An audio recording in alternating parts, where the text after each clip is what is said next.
nuevamente bienvenidos a este programa de ministerio Regresando a la Senda Antigua y de Techuvá TV. Continuamos con el libro de Shemot, Éxodo, y un libro, nuevamente, como mencioné anteriormente, un libro con mucha información y de mucha importancia, porque anteriormente a la parashá anterior vimos cómo se estableció la fiesta de Pesa, también vimos cómo se estableció la fiesta de los panes sin levadura, y en esta porción vamos a ver entonces cómo se va a establecer también la fiesta de Shavuot o la fiesta de Pentecostés.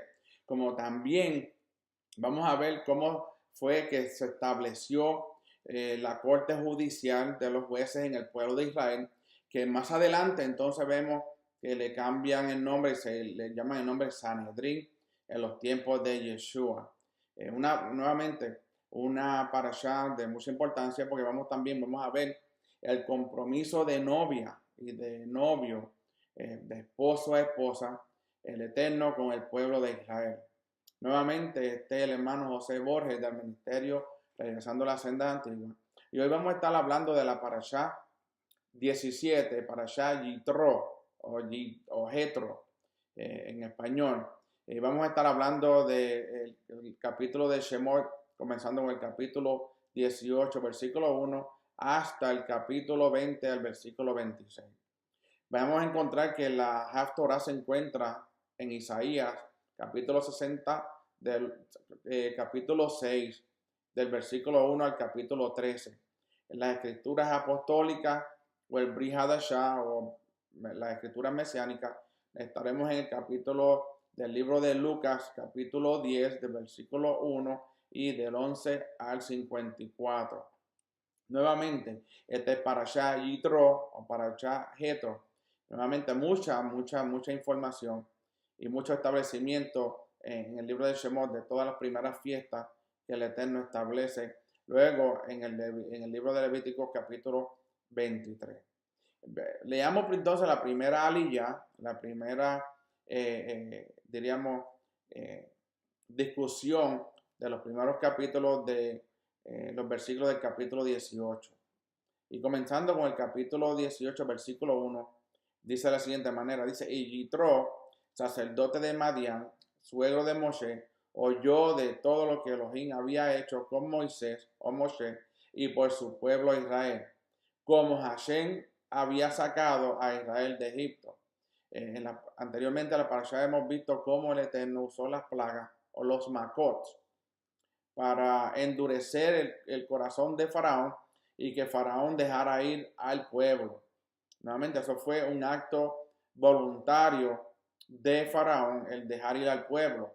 Como mencionamos anteriormente, el Eterno podía ir en contra de lo que ya le estaba establecido en la Torá, porque si no, si él lo hubiese sacado, se hubiera considerado como un robo, quitándole un pueblo a alguien que estaba puesto por rey por el mismo Elohim.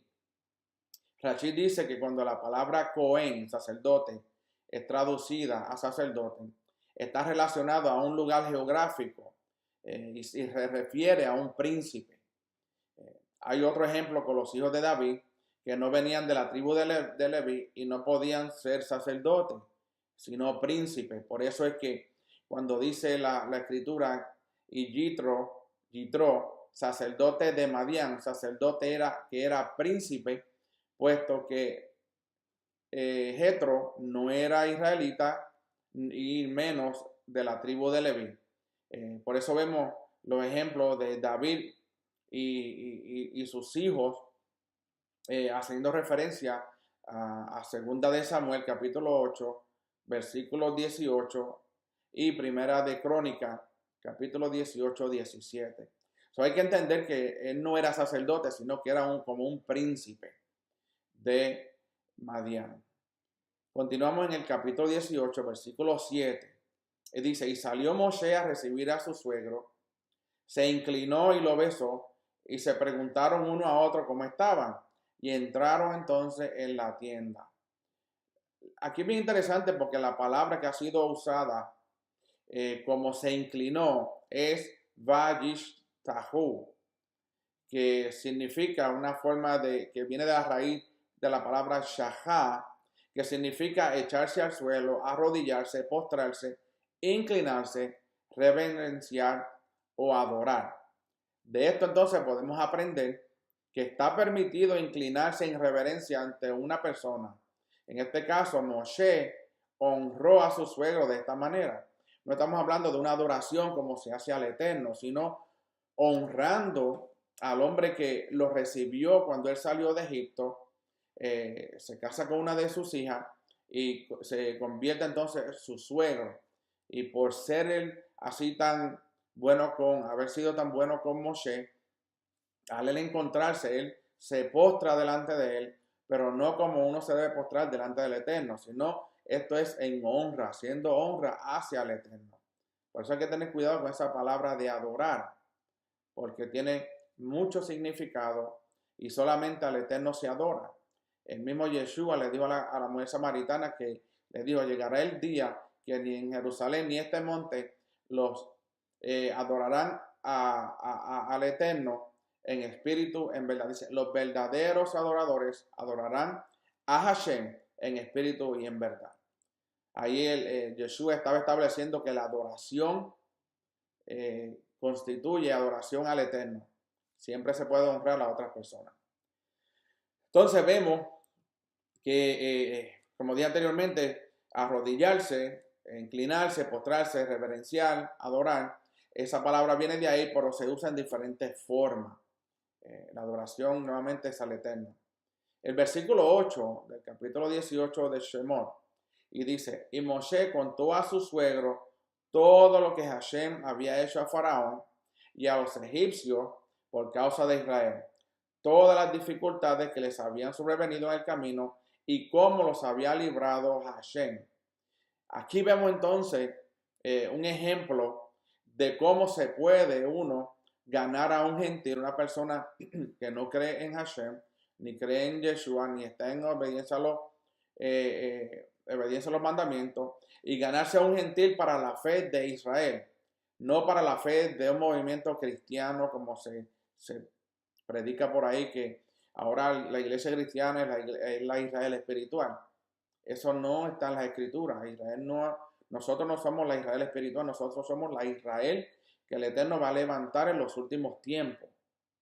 Entonces, en los ejemplos que se puede ganar, los podemos desarrollar en tres maneras. Primero, ¿cómo podemos ganarlo? Es contando acerca de lo que el Eterno ha hecho en nuestras vidas. En este caso, Moshe estaba contando lo que el Eterno había hecho a Faraón y a los egipcios por causa de Israel, por causa de ese pueblo.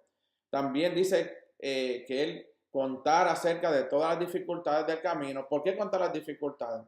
Porque de todas esas dificultades, el Eterno libró al pueblo de Israel.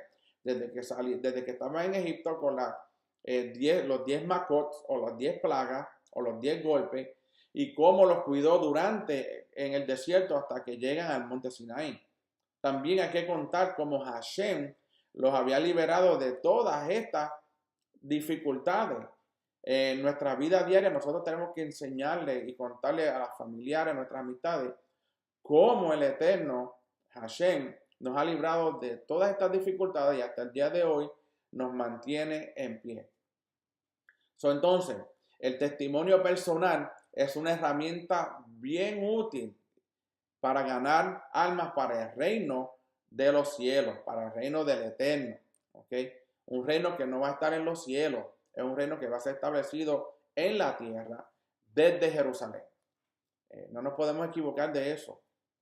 Nosotros no vamos para el cielo, nosotros vamos para la tierra prometida. Nosotros fuimos hechos del polvo para vivir en la tierra, no para vivir en el cielo. Y eso está establecido. La Escritura no dice que nosotros vamos para el cielo. Entonces leemos el capítulo 9 del versículo 18. Y dice, y se alegró Yitro de todo el bien que Hashem había hecho a Israel al librarlo de la mano de los egipcios. Aquí vemos cómo el testimonio de Moshe hace que Yitro o Jetro cambiara de opinión en cuanto a ese Dios que había librado al pueblo de Israel de la mano de Faraón y de Egipto. Entonces vemos que la conversión está íntimamente ligada al pueblo de Israel. Cuando uno se convierte al Eterno por medio de Yeshua, uno se está haciendo parte de ese pueblo, porque dice que nosotros somos injertados en el olivo natural y ese olivo natural es Israel. Toda conversión está íntimamente ligada con el pueblo de Israel. También cuando uno se convierte es para ser parte de un pueblo y ese pueblo es Israel. Por eso que nosotros recibimos la ciudadanía del pueblo de Israel cuando somos injertados, como nos dice el libro de Romanos, que cuando somos injertados entonces recibimos el alimento de esa raíz. La raíz viene siendo Yeshua y la Torah. Yeshua como la Torah viviente. El primer paso entonces en la conversión para Jetro fue aceptar las palabras que Moshe le había dicho. Él lo aceptó. Entonces, el segundo paso para Jetro fue tener una experiencia profunda por lo que le había contado Moshe y se alegró de lo que había pasado. Dice que él se alegró de cómo Hashem había librado al pueblo de Israel y lo había sacado de Faraón y lo había traído a la tierra de Madián. Vemos que la conversión entonces está basada en una experiencia interior que es real. No es que es una cosa espiritual, sino tiene que ser real, que mueve entonces las emociones. Una vez que uno se convierte, una vez que uno tiene esa experiencia de haber recibido la palabra del Eterno, el interior recibe, nuestro espíritu recibe esa información y mueve nuestras emociones, y las emociones nos llevan entonces a confesar que nuestro Elohim es solo un solo Elohim, que Yeshua es nuestro Mashiach y que la Torah tiene que ser obedecida. Entonces vemos que en el capítulo 18, versículo 10, vemos entonces la reacción de Jetro o de Yitro. Dice, entonces Yitro dijo, bendito sea Hashem, que os libró de la mano de los egipcios y de la mano de Faraón, y que libró al pueblo del poder de los egipcios. Entonces aquí vemos que el tercer paso en la conversión de Yitro o de Jetro fue bendecir al Eterno.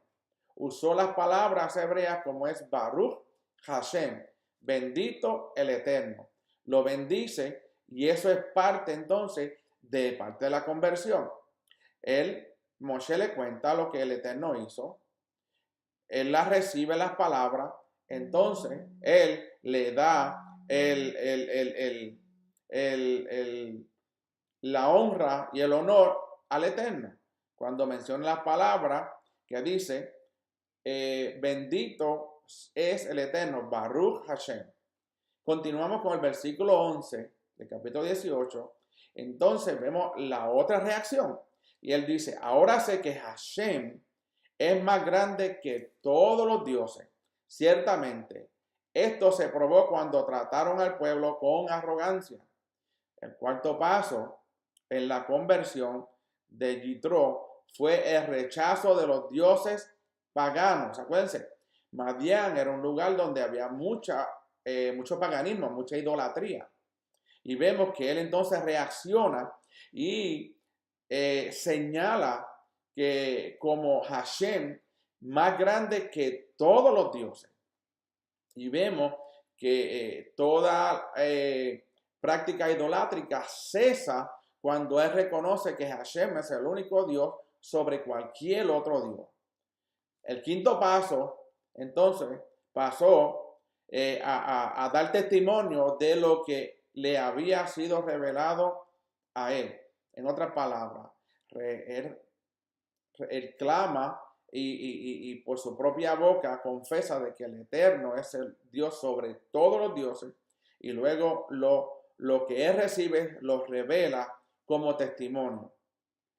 Continuamos con el versículo 12, capítulo 18, y dice, y Yitro, suegro de Moshe, tomó un holocausto y sacrificios para Elohim, y Aarón vino con todos los ancianos de Israel a comer con el suegro de Moshe delante de Elohim.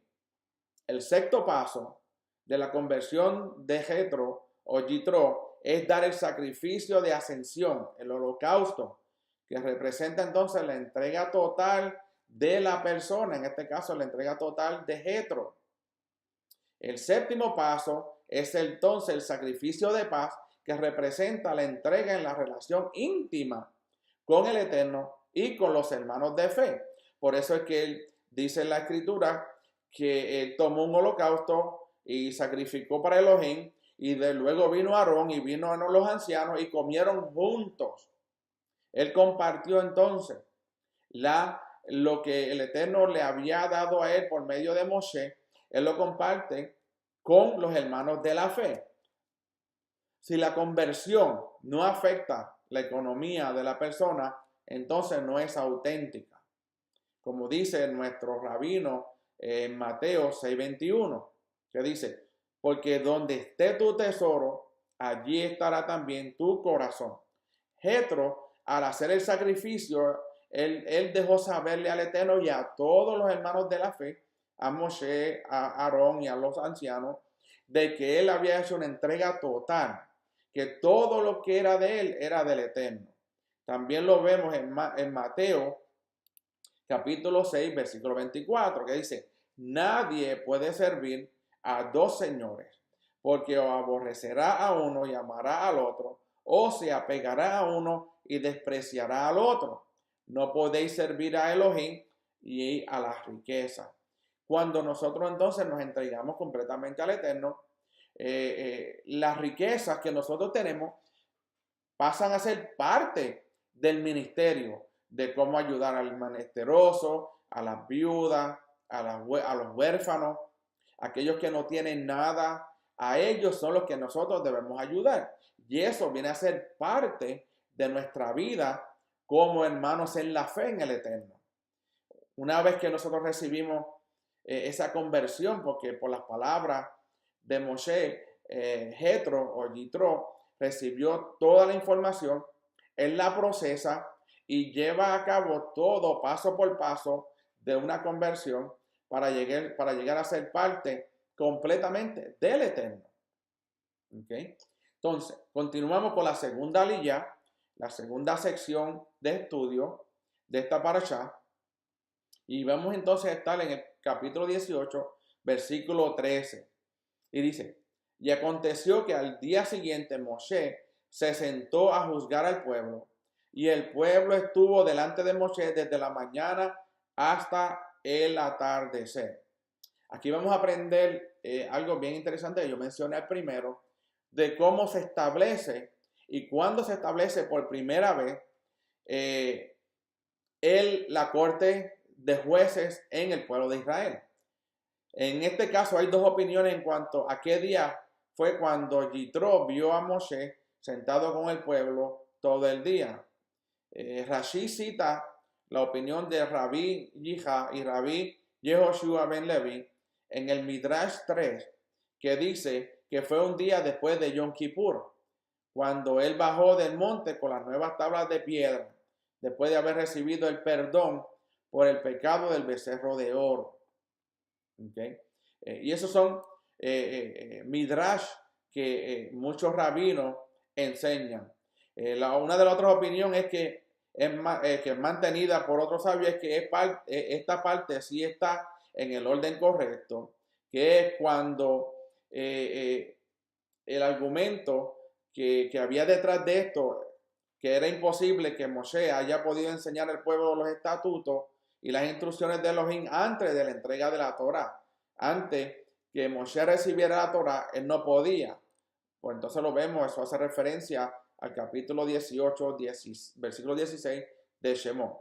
El otro argumento que se encuentra en el capítulo 18, versículo 27, dice que Moshe despidió a Yitro, que se fue a su tierra, mientras que en Números 10:29 se dice que cuando lo despidió le rogó que no lo abandonase, lo cual ocurrió en el segundo año después de la salida, haciendo referencia a Números 10:11, es decir, después de la entrega de la Torá. Entonces vemos diferentes pensamientos, diferentes midrashim que enseñan Uno dice que fue antes, otro dice que fue después, pero entonces podemos ver que esta última, es decir, después de la entrega de la Torá, es que entonces mantiene la secuencia de que Moshe se encuentra con su suegro Yitro después que recibe la Torá, que es la más que se puede considerar, porque ahí es donde Moshe comienza a hacer juicios todos los días, desde la mañana hasta el atardecer o al anochecer. Si continuemos con el capítulo 18, versículos 17 al 18, y dice de la siguiente forma: y el suegro de Moshe le dijo, no está bien lo que haces, con seguridad desfallecerá tú y también este pueblo que está contigo, porque el trabajo es demasiado pesado. Para ti no puedes hacerlo todo. Vemos que Moshe entonces necesitaba este consejo de su suegro. Hashem no le dijo a Moshe, sino un hombre recién convertido que tenía una sabiduría natural dada por el cielo y ganada a través de su experiencia de la vida. Este hombre Yitro, el suegro de Moshe, era un hombre sabio que por la experiencia que había tenido en la vida, pudo darle un buen consejo a Moshe. De esto entonces aprendemos la importancia de escuchar a los consejos de los ancianos y nuestros compañeros que el Eterno nos ha dado, como nos dice Proverbios capítulo 11, versículo 14, donde no hay buen consejo, el pueblo cae, pero en la abundancia de consejeros está la victoria. Y esto era lo que Jethro estaba haciendo con Moshe. También en Proverbios capítulo 15, versículo 22, nos dice, sin consulta los planes se frustran, pero con muchos consejeros triunfa. También lo vemos en Proverbios capítulo 19, versículo 20. Escucha el consejo y acepta la corrección, para que seas sabio el resto de tus días. Esto es algo que nosotros los seres humanos fallamos y nos hace mucha falta, y es la de poder aceptar consejo y la corrección.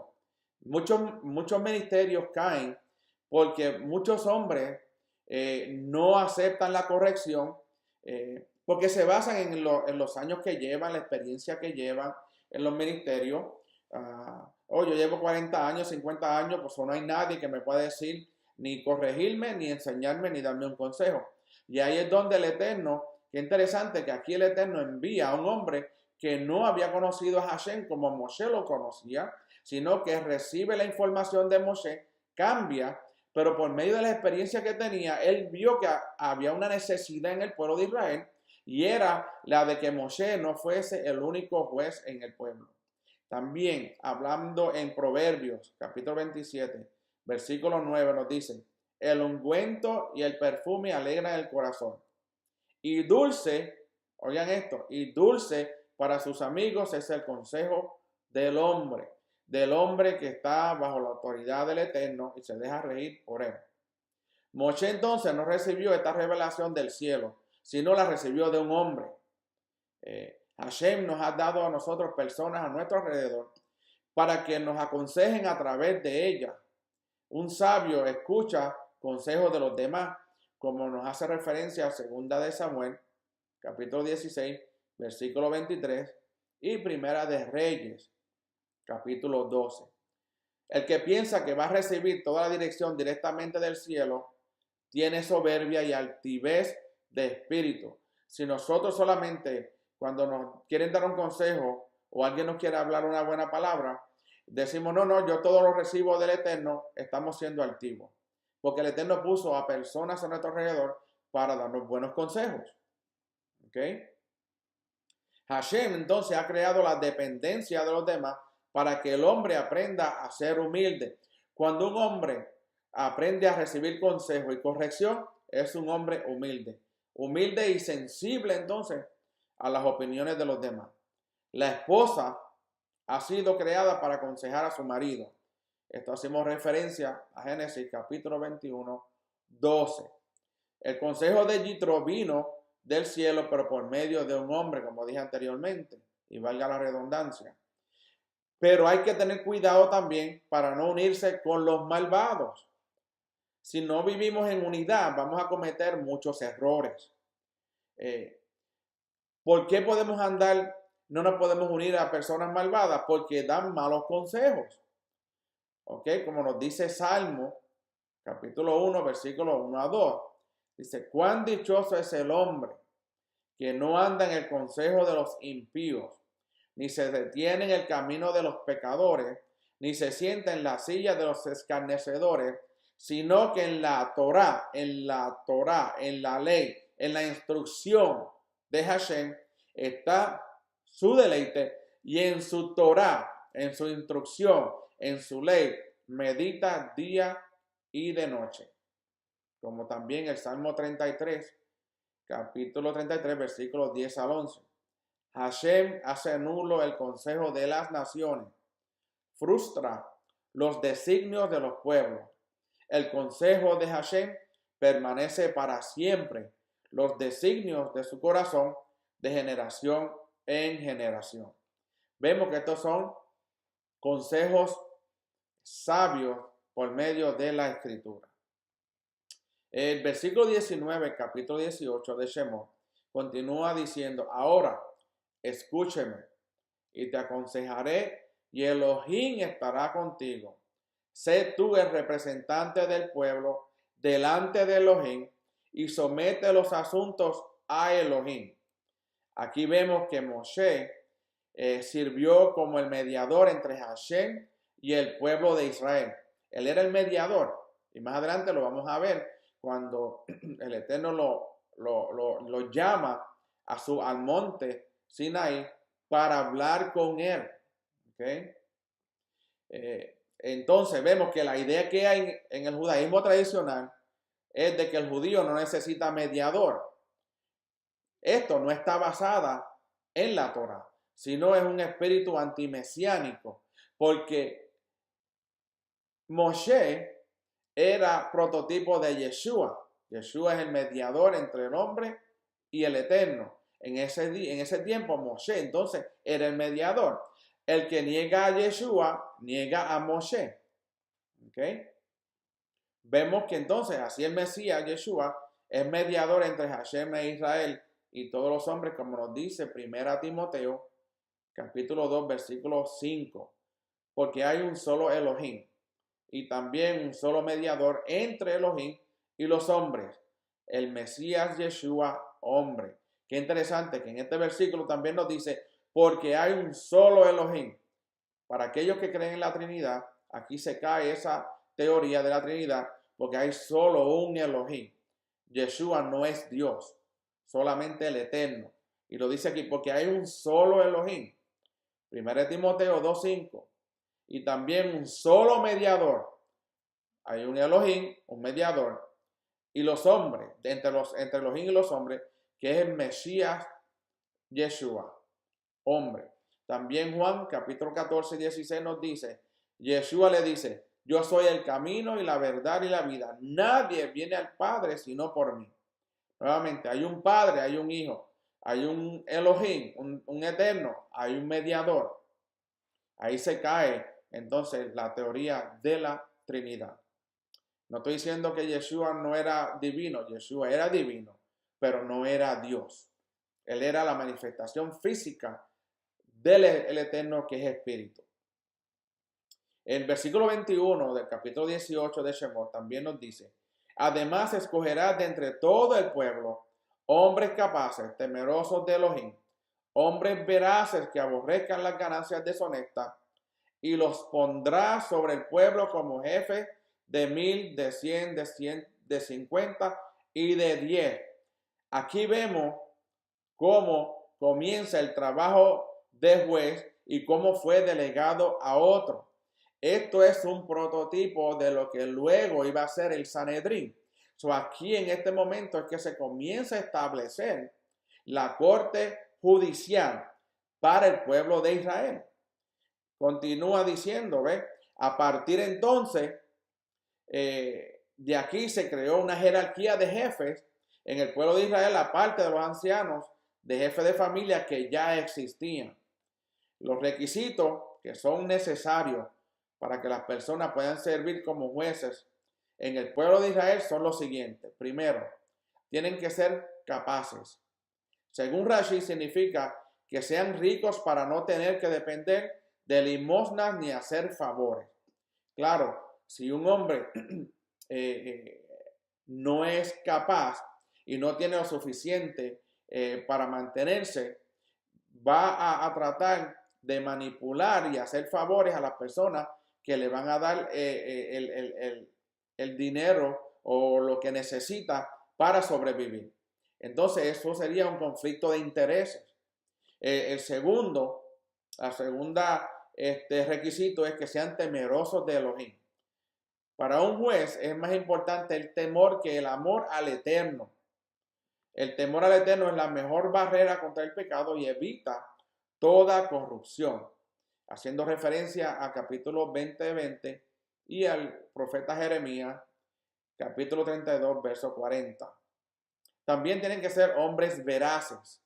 Rashi dice que son los que inspiran confianza, los que son dignos de que se confíe en sus palabras. Un hombre que no cumple su promesa no está capacitado para ser un jefe en Israel. Es como muchas veces se ha dado anteriormente, en el tiempo que llevaba mis 30 años en el cristianismo, que a veces los mismos líderes hablaban de las otras personas. No tenían esa privacidad de lo que alguien le contaba, y eso lo que podía traer era desconfianza, y nadie iba a poder confiar en esas personas. Otro requisito es que aborrezca las ganancias.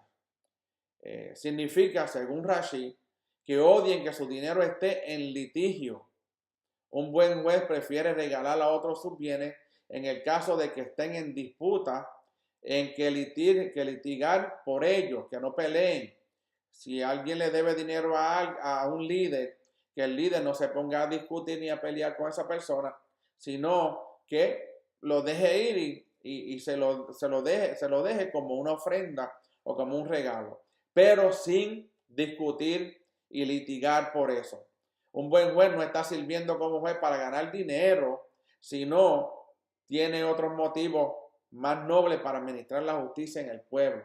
No es para ganar dinero, sino motivos nobles para administrar la justicia en el pueblo. Como lo dice Primera de Pedro, capítulo 5, del 1 al 4. Por lo tanto, a los ancianos entre vosotros, exhorto yo, anciano como ellos y testigo de los padecimientos del Mesías, y también participante de la gloria que ha de ser revelada, pastorear el rebaño de Elohim entre vosotros, velando por él, no por obligación, sino voluntariamente, como quiere Elohim, no por la avaricia del dinero, de eso hay mucho, sino con sincero deseo, tampoco como teniendo señorío sobre los que os han sido confiados. Muchos líderes oprimen a su pueblo, y si no dicen lo que el líder dice, entonces los oprime más o los echa hacia un lado. Por eso dice aquí que sean pastoreales rebaños de Elohim entre vosotros, velando por él, no obligando a nadie, sino voluntariamente como quiere Elohim. También, sino que sean sinceros de deseo, tampoco como teniendo señorío sobre los que han sido confiados, sino demostrando ser ejemplos de rebaño, que el líder les tiene misma posición que los de rebaño. Y cuando aparezca el príncipe de los pastores, recibiréis la corona inmarcesible de gloria. Los pondrá sobre el pueblo, dice. Los jefes tienen una posición sobre los demás. Esta posición ha sido dada directamente del cielo. Cuanto mayor sea la posición, más respeto merece y más responsabilidad se requiere. Hashem pedirá cuentas a todo aquel que tiene una posición de autoridad y liderazgo en el pueblo y la ha usado mal en contra de lo que hemos establecido, que son los requisitos de ser un buen líder, un buen juez en el pueblo. Cuanto más hayas recibido, más severo será el juicio, como dice Mateo capítulo 24, 45 a 47. ¿Quién es, pues, el siervo fiel y prudente a quien su Señor puso sobre los de su casa para que les diera la comida a su tiempo? Dichoso aquel siervo a quien, cuando su Señor venga, lo encuentre haciendo así. De cierto os digo que lo pondrá sobre todos sus bienes. No hay necesidad de trabajar para el Eterno por razones de dinero, de ganancias impropias.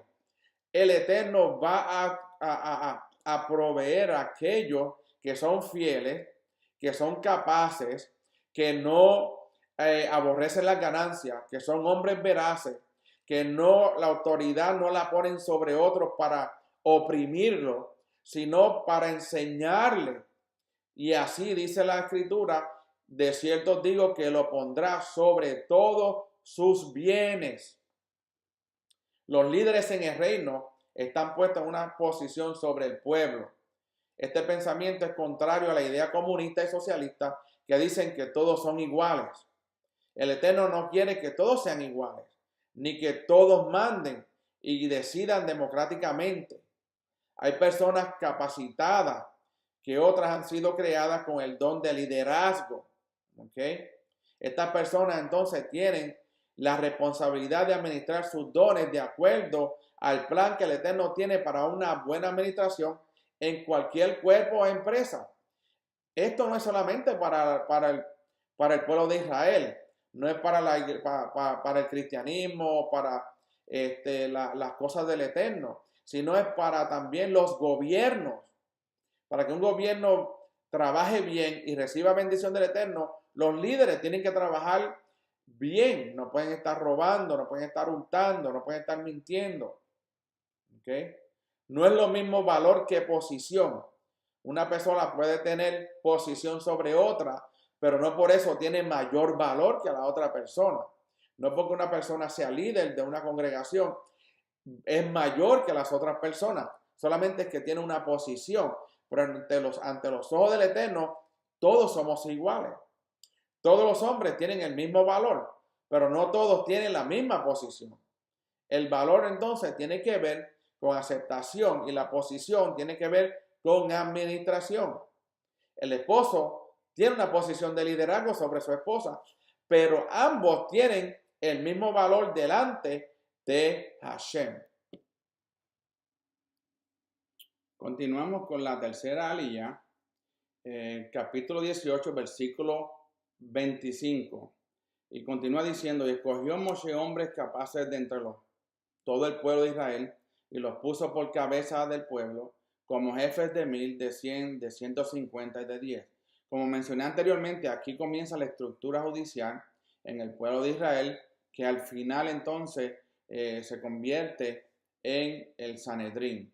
La palabra hebrea entonces, que es traducida aquí como y puso, et vayiten, cuya raíz viene de la palabra Natán, que en primer lugar significa dar. Esto nos enseña que los líderes son dones que el Eterno da para el bien del pueblo.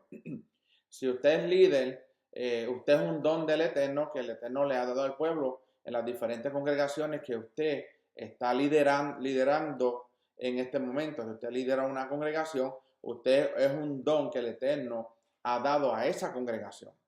Esto nos enseña que los líderes son dones, ¿ves? Que el Eterno da para el bien del pueblo, no para mal. Si usted ve un líder que no va de acuerdo a la Torá, entonces no ha sido un don por el Eterno, porque el Eterno quiere que los líderes sean para el bien del pueblo y no para el mal. Es como líderes por ahí que tienen congregaciones grandísimas que solamente piden el dinero y si la gente no lo da, dice, ok, pues no vas a ser bendecido porque el Eterno bendice al dador alegre. pero eso no es la aplicación correcta. Una persona que no tiene nada no puede dar nada de dinero, pero puede dar su vida al Eterno, que es lo que busca el Eterno. Y por eso es que vemos eso mismo, que es para que lleve y haga bien al pueblo. De la misma manera como Moshe dio líderes al pueblo de Israel, el Mesías dio líderes al pueblo de Israel también, como nos habla Efesios capítulo 4, versículo 11. Y él dio a algunos el ser emisarios, como dice evangelista, otros profetas. Emisarios son mensajeros, perdón. Otros profetas, anunciadores de buenas nuevas, se conocen como los evangelistas. A otros pastores o misioneros, también se conoce, y maestros. Son los dones que aquí hablamos son emisarios, profetas, anunciadores de buenas nuevas, a otros pastores y maestros. Entonces los líderes son dones dados al pueblo, como mencioné anteriormente. El liderazgo es escogido por el Eterno. Cuando digo que es escogido por el Eterno es porque las personas que escogen a los líderes, porque el Eterno ha obrado en esas personas para escoger a otros líderes. Aquí el Eterno no trabaja a base de que si tú eres mi amigo, no eres mi amigo, o eres mi confidente, o eres mi familia. No, el Eterno decide a quién Él pone en el liderazgo para que esa persona que Él puso haga lo mismo con las demás personas. El liderazgo, como dije, es escogido por el Eterno, pero al mismo tiempo es reconocido por el pueblo. Si el pueblo no reconoce al liderazgo que ha sido puesto por el Eterno, ese liderazgo no se puede imponer sobre el pueblo. De la misma manera que el Eterno le da la revelación a ese líder para escoger unos líderes, también el pueblo ha sido escogido por Hashem para decidir si ese líder es bueno o no.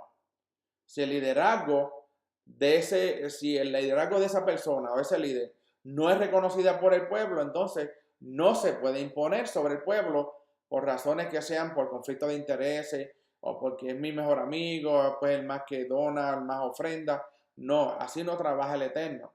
En el reino de los cielos hay una combinación entre teocracia y democracia. Como lee Jueces capítulo 5, versículo 2.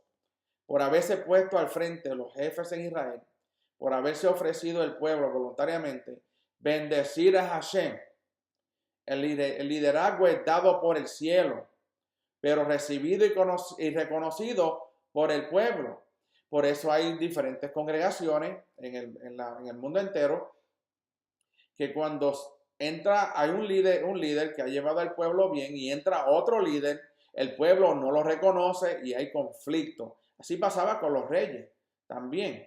Un rey que el Eterno ponía, el rey se ponía a hacer cosas indebidas como el rey Saúl. Entonces el pueblo lo rechaza porque no está haciendo su liderazgo de acuerdo a los estatutos y los parámetros que el Eterno había establecido. ¿Okay? Entonces podemos ver que Moshe tuvo que ir a los ancianos de Israel en Egipto para que los reconocieran como el libertador. El pueblo de Israel tenía que reconocer a Moshe antes de que él pudiera ser su líder principal. Y aún así, que él era un hombre recto ante los ojos del Eterno, mucha gente estuvo en contra por celos de ministerio. Y ahí tenemos a Coré. Y es una parasha que vamos a hablar más adelante. Coré hizo un grupo de personas para irse en contra y en contra de Moshe y usurpar la posición que el Eterno le había dado a Moshe y a su hermano Aarón y a sus hijos de Aarón, a los levitas. Entonces, Moshe no se impuso como su líder, sino que el liderazgo se lo dio el Eterno. Si el liderazgo se impone sobre el pueblo, no está bien, como dice Mateo capítulo 20, versículo 25 al 28. Pero Yeshua, llamándolos juntos así, dijo: sabéis que los gobernantes de los gentiles se enseñorean de ellos y que los grandes ejercen autoridad sobre ellos. No ha de ser así entre vosotros, sino que el que quiera entre vosotros llegar a ser grande será vuestro servidor. Y el que quiera entre vosotros ser el primero será vuestro esclavo, así como el Hijo del Hombre no vino para ser servido, sino para servir y para dar su vida en rescate por muchos.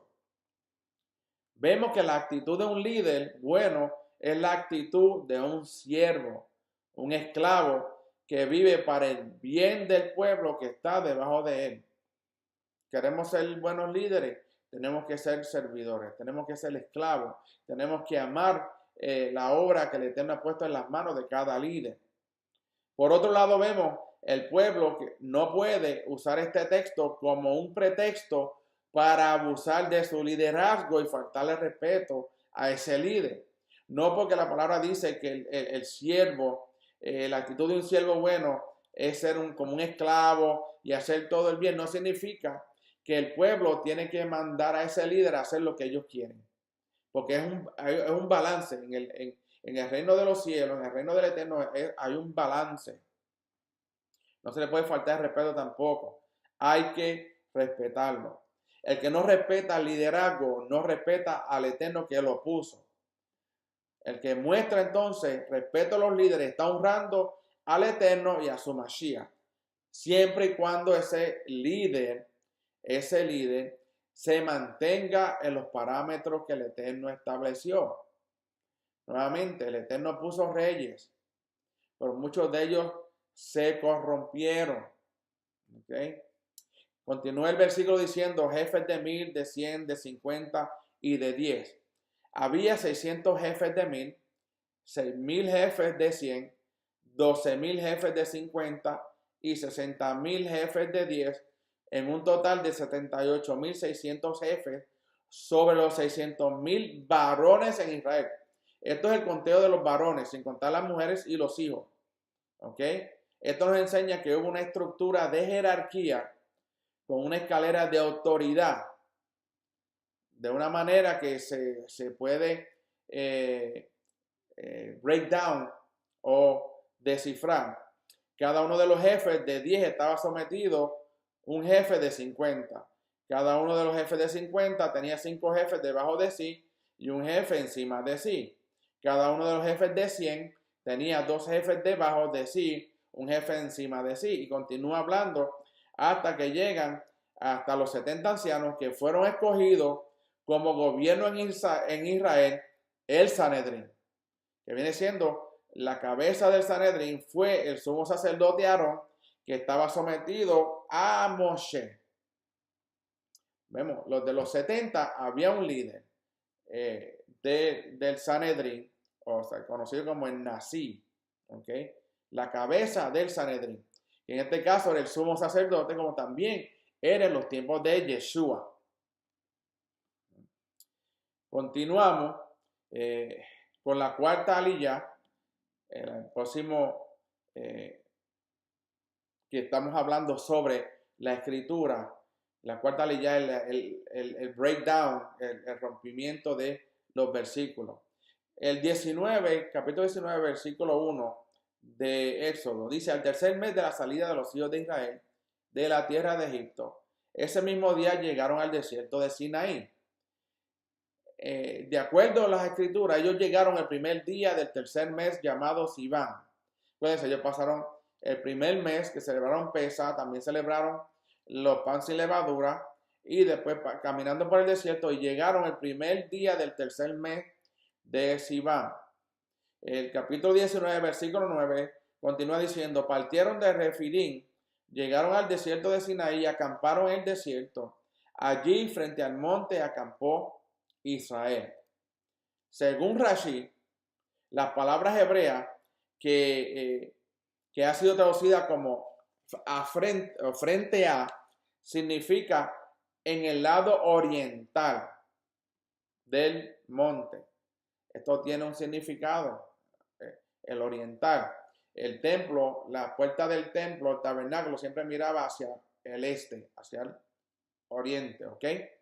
Por eso ellos estaban frente, como si estuviera el monte Sinaí siendo el templo, el tope del monte siendo el lugar santísimo donde el Eterno moraba en ese tiempo, que bajó a hablar con Moshe, al medio donde estaban los 70, los ancianos con Josué, Moisés siendo el sumo sacerdote, estaban los ancianos en el lugar santo y abajo en la falda del monte Sinaí, representándose como los atrios. Y ellos estaban en el oriente del monte, mirando hacia el monte Sinaí. Esta es la primera vez que el pueblo aparece de manera singular. ¿Okay? El último verbo del versículo está escrito en singular, acampó, no dice acamparon. Antes había muchas peleas entre diferentes grupos dentro de Israel, pero ahora habían llegado a un estado de unidad, de manera que es presentado como si fuera una sola persona. Acampó Israel, aunque habían como 2 millones de personas en ese lugar. Esta unidad entonces fue necesaria para que se entregara la Torá desde el cielo. La Torá es la instrucción, mal entendida o mal traducida como ley, pero es la instrucción. Ya habían pasado 46 días desde la salida de Egipto. Cada uno de esos días representa una subida de santidad del pueblo hacia la presencia del Eterno. El máximo nivel de santidad es el número 50. Por eso es que el día de Pentecostés o día de Shavuot, cuando se reciben la Torá, que son los días entre Pesach y Shavuot, Pascua y Pentecostés. Según la tradición, la Torá fue dada en Shabbat, el día 6 del tercer mes de Sivan, el primer día del mes, que es Rosh Hodesh.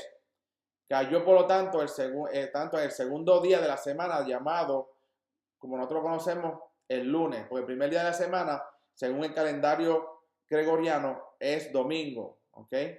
Lo vemos así claramente. Cuando iba a ser renovada la entrega de la Torá con el derramamiento del Espíritu de Santidad, vemos que los creyentes en Yeshua del pueblo de Israel estaban todos unánimes juntos, haciendo referencia entonces a Hechos capítulo 2, versículo 1. Cuando llegó el día de Pentecostés estaban todos unánimes en un mismo lugar. La unidad fue la condición para que la Torá pudiera ser escrita en tablas de piedra, no como fue entregada en el libro de Hechos. Y también fue la condición para que la Torá pudiera ser escrita en los corazones de carne. Me quiero detener un momentito aquí. Por eso vemos que la Torá escrita fue primero dada en el monte Sinaí a Moshe y al pueblo en piedra. En el tiempo de los discípulos, de los apóstoles, en el libro de Hechos, entonces el mismo evento que pasa en el monte Sinaí, que baja el Eterno, hay fuego, hay humo, se tiembla la tierra, ellos reciben la Torá en piedra, pero en el pacto renovado, entonces ese es el pacto renovado, que la Torá, en vez de darse en piedra, se da entonces en los corazones de los que estaban allí presentes en el día cuando el Espíritu de Santidad baja para traer la Torá en la mente y en los corazones de los hombres. Allí no nació una iglesia cristiana. Allí habían personas que practicaban el judaísmo que Yeshua practicó, que conocieron a Yeshua, que recibieron y andaron con Yeshua, y esos 120 recibieron entonces la Torá en su mente y en sus corazones, y se hicieron parte de ese reino que comienza entonces a repartirse por todas las naciones. Por eso le dice ir y predicar este evangelio a todas las criaturas. Primero le dice que en Jerusalén, en Judá, luego en Samaria y luego a los fines del mundo. El que diga que allí nació una iglesia cristiana está en un error, porque allí no nació una iglesia cristiana. Allí no habían cristianos, allí solamente habían seguidores de Yeshua, que practicaban el judaísmo de aquel tiempo, la Torá, que ellos eran obedientes a la Torá, que habían recibido el mensaje de que Yeshua era el Mashiach, que había muerto por sus pecados, y que había muerto no solamente por sus pecados, sino para eliminar la paga del pecado, que era la muerte. Podemos entender entonces la celebración de Pentecostés en el monte Sinaí se entrega en piedra, y en el nuevo pacto renovado se entrega entonces en la mente y en los corazones de todos aquellos que estaban en aquel lugar. Interesante saber esto, y es importante saberlo para entonces no seguir con esa teología y esa enseñanza de que dicen que la iglesia, una iglesia gentil, había nacido en el día de Pentecostés. Allí no nació una iglesia. Yeshua no vino a establecer una iglesia cristiana. Yeshua vino a restablecer el caos, traer orden al caos que había en el tiempo de él, para que la Torá entonces fuese llevada a todas las naciones, para que nosotros podamos regresar a ese reino, y cuando él regrese a buscar a su pueblo, esas dos naciones se unan y él entonces hable al corazón de cada uno de nosotros, como pasó en el monte Sinaí y lo que pasó en el Éxodo. Por eso, en Ezequiel capítulo 11, versículo 19 al 20 dice: yo les daré un solo corazón y pondré un espíritu nuevo dentro de ellos. Esto está profetizando el pacto renovado que pasó en el libro de Hechos. Y quitaré de su carne el corazón de piedra. ¿Ves? Quitará la Torá de la piedra y la pondrá ¿dónde? Y les daré un corazón de carne para que anden en mis estatutos, guarden mis ordenanzas y los cumplan. Entonces serán mi pueblo y yo seré su Elohim. La palabra es clara. No hay desviación, no hay confusión en la palabra del Eterno. La Torá fue dada en el corazón y en la mente de los hombres para que nosotros, como dice la palabra, andemos en sus estatutos, guardemos sus ordenanzas y los pongamos en acción, que los cumplamos. Que el Eterno los bendiga y los guarde. Que el Eterno haga resplandecer su rostro sobre cada uno de ustedes. Que el Eterno tenga misericordia y que el Eterno ponga su shalom. Nos veremos la semana que viene. Shabbat tov. Shalom.